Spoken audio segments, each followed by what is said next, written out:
hihingin yung pera from Congress. You're saying ngayon, ang sistema, Good morning, everyone. Good morning to me. Ay, sure.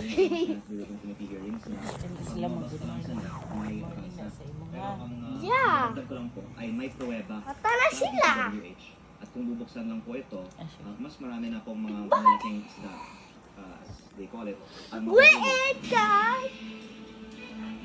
My favorite is pancake. Congressman Leviste, anak ni Senator Loren Legarda at ng negosyante at dati ring politiko na si Antonio Tony Dari Leviste. daw to, mami. Bago na halal na Lingkod sila, congressman ng Daddy. 1st District ng Batangas, nito lang nakaraang Lingkod eleksyon sa sila, Mayo, Daddy, si Mami. Leviste, Oh. kilala ring negosyante sa renewable energy katulad ng solar energy.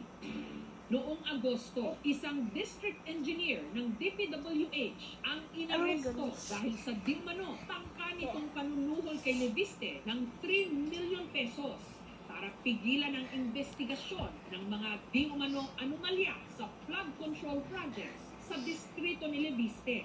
Noong September 4, nakipagkita raw si Leviste kay Undersecretary Cabral para humingi ng Here you go, district level budget pancakes. data at masilip ang Here you di mano go. DPWH Kalo po. insertion Am records. nam nam nam nam. Gagamitin Am nam daw nam ni nam nam. Leviste Am ang nam mga nam nam nam. impormasyon ito bilang ebidensya Try at to ligo. sa trabaho niya sa Kongreso para matest kung sino ang proponents o nagpasok ng mga DPWH projects Try sa to budget, try it. ma-validate ang district level allocations at magsulong din ng investigasyon.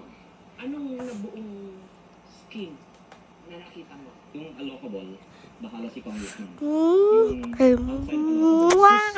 Sa big sa nose. Kailangan kung hindi sa kung ano yung pagkakitaan. Bye-bye, everyone. Dito po sa asphalt overlay project sa ating distrito, mga 2 times overpriced. Yung street lights naman po, 4 times overpriced. Hey. Ano yung mga hindi pinakailangan? Mami, nakikita yung contractor, kuan daw ni sa congressman YouTube. or whoever, yun ang pinaprioritize nila.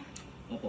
Pero may ilang pagdududa sa Yeah! mga nilibiste na dokumento.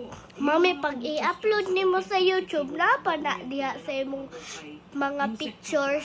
Na-verify mo ba yun? Yung argument na inoffensive Bye! is proven by their own allegation na unauthorized